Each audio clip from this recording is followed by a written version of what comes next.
I've made this claim on Twitter that there's something cowardly about anonymous posting, and I'm not going to retract that because I believe that in 99% of the cases that's true. Now people say, well, you know, if you're a whistleblower, you have to be anonymous, and what about people in totalitarian states or in a company? Well, same, that's the whistleblowing problem. I think, 1% of anonymous posters are heroes, but like 80% of them are Machiavellians. And so... Well, but there's also the factor of people that don't want to get in trouble at work. Yeah, I know. Well, that's kind of the whistleblower problem. But not even whistleblowers. I mean, people that just have opinions that You mean that might get them in trouble with the College of Psychologists in Ontario, for example? Yes. Yeah, I know. And so, well, I think one of the ways of handling that technically, what I'd like to see happen at Twitter, for example, you know, not that I'm in a position to know because I know it's complicated, is I think the anonymous types should be separated from the real people. So you could go visit them and see what they have to say, but the verified people, you know, their comments are either at the top or in a different place. Because I don't think that we can set up a playable game online when the anonymous trolls have the same rights as the verified responsible people. And I also think, and I don't know what you think about this, Joe, but, you know, let's say you want to be a whistleblower, you want to say something that's going to get you in trouble at work. So you want to do it anonymously. It's like, well, maybe you're shirking your responsibility.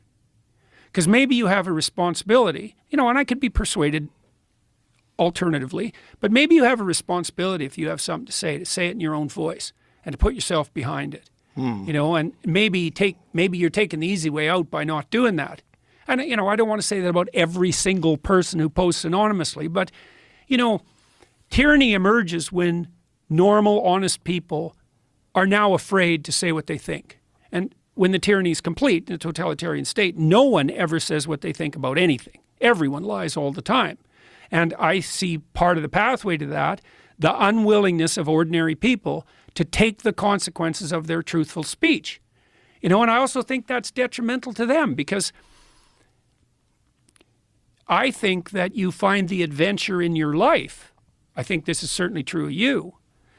You find the adventure in your life by standing behind your words. Like that's you, right? Those are your words. If you're telling the truth, that's actually you. And there's going to be consequences. And sometimes they're going to be negative.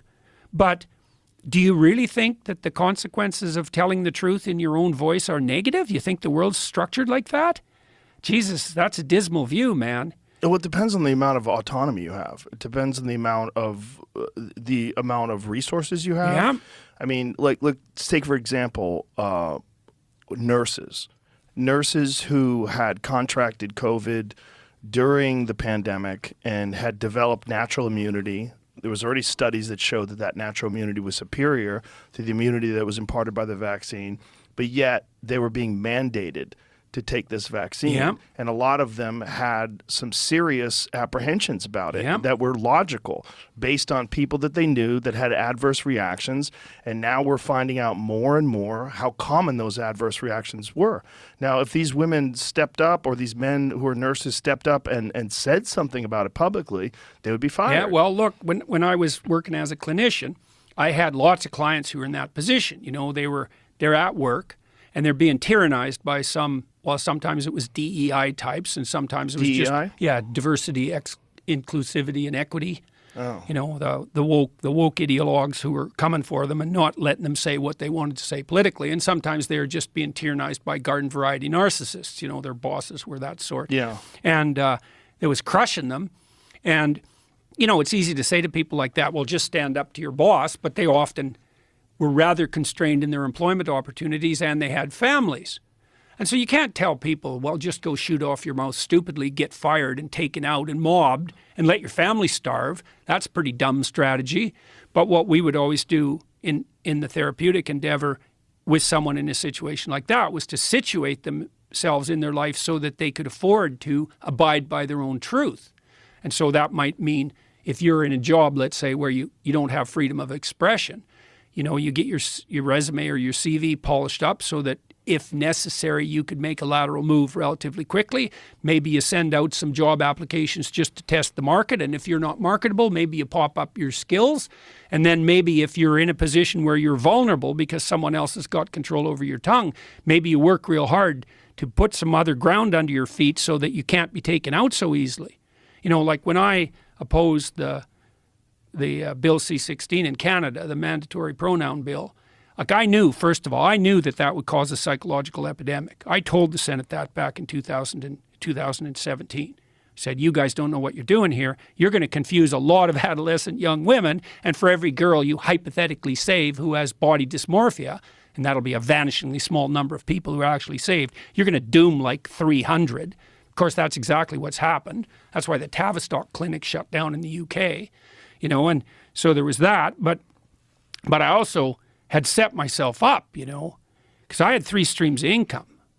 I had my university salary, I had a clinical practice, and I had a business. And that wasn't accidental. You know, I knew from my clinical practice that if you wanted to say what you had to say, you had to put yourself in a position where you couldn't be easily taken out by the mob or the tyrant. And then I would say, well, if you're not in a position where you can afford to say what you have to say, then that's an indication that you haven't positioned yourself optimally existentially, you haven't positioned yourself optimally in life. Your fundamental, your foundation is too weak. And so, you know, maybe it'll take you 3 years to fix that, you know, so that now you're grounded firmly so that a casual objection from your boss or even being fired isn't going to take you out. It's not like that's easy. But I mean, abiding by the truth isn't easy. The only thing, but it's a lot more preferable than abiding by falsehood. That's the problem, right? Of course, abiding by the truth isn't easy, obviously. But, you know, what sort of devil do you let into your head if you abide by falsehood? And some of that might be just not saying what you have to say. And that's not just, you know.